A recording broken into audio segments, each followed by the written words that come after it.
રાષ્ટ્રપતિ દ્રૌપદી મુર્મુએ ઉપરાષ્ટ્રપતિ જગદીશ ધનખરનું રાજીનામું મંજૂર કર્યું છે. તેમનું રાજીનામું આગળની કાર્યવાહી માટે ગૃહ મંત્રાલયને મોકલાયું છે. ઉપરાષ્ટ્રપતિ જગદીપ ધનખરે રાજ્યસભાની કાર્યવાહીમાં હાજરી આપી નહોતી. જેડીયુના સાંસદ હરિવંશે સવારે 11 વાગ્યે ઉપલા ગૃહની કાર્યવાહી શરૂ કરી.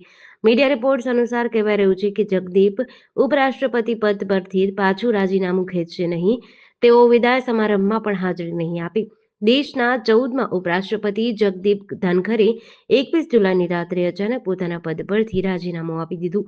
74 વર્ષીય ધનખરનો કાર્યકાળ 10 ઓગસ્ટ 2027 સુધીનો હતો. તેમણે 10 જુલાઈના રોજ એક કાર્યક્રમમાં કહ્યું કે જો ભગવાન આશીર્વાદ આપશે તો હું ઓગસ્ટ 2027માં નિવૃત્ત થઈશ. પીએમ જગદીપ ધનખરને વિચાર બદલવાનું કહે જયરામે કહ્યું કે ઉપરાષ્ટ્રપતિના રાજીનામાનું કારણ કંઈક બીજું છે. વિપક્ષ 2024માં મહાભિયોગ લાવ્યો હતો. બાંગ્લાદેશના ઢાકામાં માઇલસ્ટોન સ્કૂલ એન્ડ કોલેજ કેમ્પસમાં ભારતીય વાયુસેનાનું ટ્રેનર વિમાન F7BGI ક્રેશ થતા 27 લોકોના મોત થયા હતા. આ અકસ્માત બપોરે 1 વાગ્યાની આસપાસ થયો હતો. બાંગ્લાદેશી સેનાએ જણાવ્યું કે આ અકસ્માત ટેકનિકલ ખામીના કારણે થયો હતો. પાયલટે વિમાનને વસ્તીથી દૂર લઈ જવાનો પ્રયાસ કર્યો, પરંતુ તે શાળા સાથે અથડાયું. વાયુસેનાએ ઉચ્ચ સ્તરીય તપાસ શરૂ કરી છે. અકસ્માતમાં માર્યા ગયેલાઓમાં 25 વિદ્યાર્થીઓ, એક શિક્ષક અને પાયલટનો સમાવેશ થાય છે. અન્ય એક મૃતક વિશે હજુ માહિતી ઉપલબ્ધ નથી. 171થી વધુ લોકો ઘાયલ થયા છે. 60થી વધુ લોકોને બર્ન ઇન્સ્ટિટ્યૂટમાં રેફર કરાયા છે. 25થી વધુ વિદ્યાર્થીઓની હાલત ગંભીર છે. નાની મોટી ઈજાઓ પામેલા ઘણા લોકોને ઉત્તરા મેડિકલ કોલેજમાં સારવાર આપવામાં આવી રહી છે. આ ઘટનાને કારણે સરકારે રાજ્ય શોકનો દિવસ જાહેર કર્યો છે. રાજકોટ ઇન્ટરનેશનલ એરપોર્ટ પર પાર્કિંગના નામે ઉઘરાણા હવે બંધ થશે, કારણ કે એરપોર્ટ ઓથોરિટી દ્વારા પાર્કિંગ રેટનું બોર્ડ મૂકવામાં આવ્યું છે, જેમાં 2 વ્હીલરથી બસ સુધીના વાહનોના 30 મિનિટથી 2 કલાકના પાર્કિંગ રેટ જાહેર કર્યા છે. આ સાથે જ હવાઈ મુસાફરોને પિકઅપ ડ્રોપ કરવા આવતા વાહન ચાલકોને 12 મિનિટ ફ્રી પાર્કિંગની સુવિધા આપવાની જાહેરાત કરાઈ છે. પાર્કિંગના નામે ઉઘાડી લૂંટ મામલે કેબ એસોસિએશન દ્વારા એરપોર્ટ પર ધરણા કરવામાં આવ્યા હતા. ઉપરાંત તાજેતરમાં લોકસભાના સાંસદની અધ્યક્ષતામાં એરપોર્ટની એડવાઇઝરી કમિટીની બેઠકમાં પણ આ બાબતે ગરમાગરમી થઈ હતી, જેથી હવે અહીં ડિજિટલ સ્કેનરની મદદથી કાયદેસર પાર્કિંગ ચાર્જ વસૂલવાનો નિર્ણય લેવાયો છે. રાજકોટ અમદાવાદ હાઈવે પર ચોટીલા પાસે આવેલા હીરાસર રાજકોટ ઇન્ટરનેશનલ એરપોર્ટ પર પાર્કિંગના નામે લૂંટ ચલાવવામાં આવતી હોવાના અગાઉ 2 વિડીયો સામે આવી ચૂક્યા છે. રાજ્યમાં 16 જૂને થયેલી ચોમાસાની એન્ટ્રી બાદ અત્યાર સુધી મેઘરાજાએ સમગ્ર રાજ્યને કવર કરી લીધું છે. શરૂઆતમાં ધમાકેદાર બેટિંગ કર્યા બાદ મેઘરાજાએ વચ્ચે થોડો બ્રેક લીધો હતો. જોકે છેલ્લા કેટલાક દિવસથી ફરી વરસાદી માહોલ જામ્યો છે. હવામાન વિભાગ દ્વારા આગામી 7 દિવસ રાજ્યમાં વરસાદને લઈને આગાહી કરી છે. આગામી 7 દિવસ રાજ્યના અનેક વિસ્તારોમાં હળવાથી મધ્યમ વરસાદની શક્યતા છે. આજે 33 જિલ્લામાં યલો એલર્ટ આપ્યું છે. રાજ્યભરમાં હળવાથી મધ્યમ વરસાદની આગાહી છે. નવસારી શહેર અને જિલ્લામાં સવારથી સતત વરસાદ વરસી રહ્યો છે. શહેરમાં અનેક વિસ્તારોમાં પાણી ભરાવાની સમસ્યા સર્જાઈ છે. છાપરા રોડ, હોસ્પિટલ, આશાપુરી મંદિર અને મંકોડિયા વિસ્તારમાં પાણી ભરાઈ ગયા છે. આ કારણે નાગરિકોને વાહન વ્યવહારમાં મુશ્કેલીઓનો સામનો કરવો પડી રહ્યો છે. બાબા બર્ફાણીના દર્શન થાય એ પહેલા જ વડોદરાના અમરનાથ યાત્રિક મહેશભાઈ ઉત્તેકરે દુનિયા છોડી દીધી છે. તેઓ અમરનાથ ગુફાથી માંડ 20 પગથિયા દૂર હતા, ત્યાં તેમને પડી જતા બ્રેઇન હેમરેજ થઈ ગયું. બાદમાં તેમને તાત્કાલિક સારવાર અર્થે શ્રીનગર સિવિલ હોસ્પિટલે ખસેડાયા, જ્યાં તેઓ કોમામાં જતા રહ્યા અને 10 દિવસ સુધી આઈસીયુમાં સારવાર બાદ મૃત્યુ થયું. આજે મહેશભાઈના મૃતદેહને શ્રીનગરથી વડોદરા લવાશે.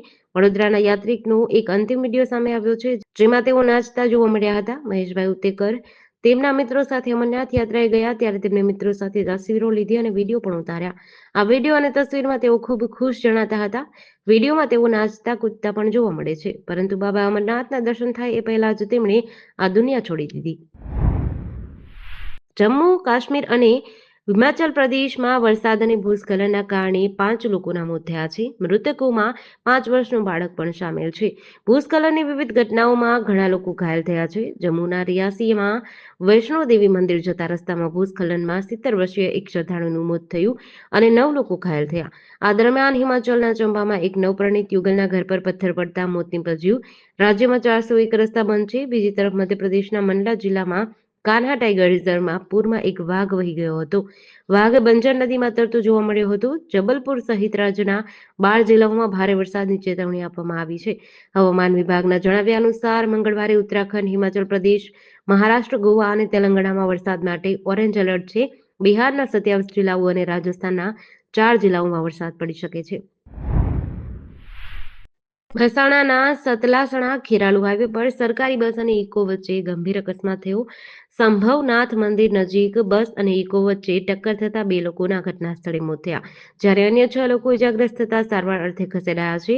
મહેસાણા જિલ્લાના સતલાસણા ખેરાલુ હાઈવે પર આવેલા જૂના તારંગા રેલવે સ્ટેશન અને સંભવનાથ મહાદેવ પાસે આજે સવારે અંબાજીથી રાજપીપળા જતી બસ અને ઇકો ગાડી વચ્ચે જોરદાર ટક્કર થઈ હતી. ઘટનાની જાણ સ્થાનિકોને થતા સ્થાનિકો અને હાઈવે પરથી પસાર થતા અન્ય વાહન ચાલકો મદદ માટે દોડી આવ્યા હતા, જેમણે ઇકોમાં ઘાયલ થયેલા લોકોને બહાર કાઢ્યા અને 108ને જાણ કરતા 108 પણ તાત્કાલિક ઘટના સ્થળે દોડી આવી હતી. આણંદમાં સહકારી ક્ષેત્રે વિશ્વ ફલક પર નામના મેળવતા અમૂલનું માર્કેટિંગ કરતા ગુજરાત કોઓપરેટિવ મિલ્ક માર્કેટિંગ ફેડરેશનના હાલના ચેરમેન શામળ પટેલ અને વાઇસ ચેરમેન વાલમજી હુંબલનો 2.5 વર્ષનો કાર્યકાળ પૂર્ણ થતાં આજે જીસીએમએમએફના ચેરમેન વાઇસ ચેરમેનની ચૂંટણી યોજાઈ હતી, જેમાં ચેરમેન તરીકે અશોક ચૌધરી અને વાઇસ ચેરમેન તરીકે ગોરધન ધામેલિયાની સર્વાનુમતે નિમણૂક કરવામાં આવી છે. અમૂલ બ્રાન્ડ હેઠળ દૂધ અને દૂધની બનાવટોનું માર્કેટિંગ કરતા જીસીએમએમએફનું વાર્ષિક ટર્નઓવર 90,000 કરોડને આંબી ગયું છે. દર વખતે ચેરમેન અને વાઇસ ચેરમેન માટે ઇલેક્શનના બદલે સિલેક્શન જેવી પરંપરા ચાલી આવે છે. માત્ર એક જ ફોર્મ ભરાય છે. જીસીએમએમએફમાં ચેરમેન અને વાઇસ ચેરમેન માટે ઇલેક્શનના બદલ સિલેક્શનની ચાલતી આવતી પરંપરા અનુસાર આ વખતે સુકાનીઓ અશોક ચૌધરી અને ગોરધન ધામેલિયાને આપવામાં આવી છે.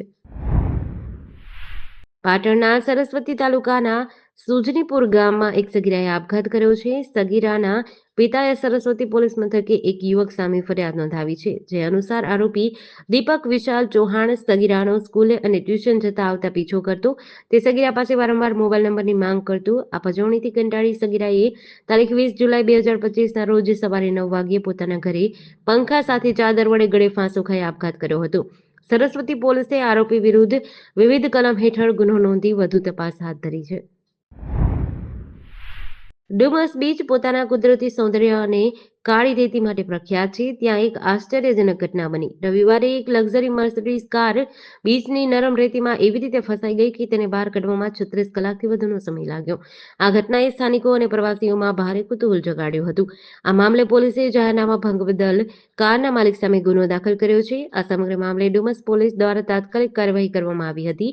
એસીપી દીપ વકીલે વિગતો આપતા કહ્યું કે 20 જુલાઈ રવિવારના રોજ બીચ પર કાર ફસાઈ ગઈ હોવાની જાણ થતાં તપાસ શરૂ કરાઈ હતી. કારના માલિક અજર અબ્દુલ્લા શાહની અટકાયત કરી લેવામાં આવી છે.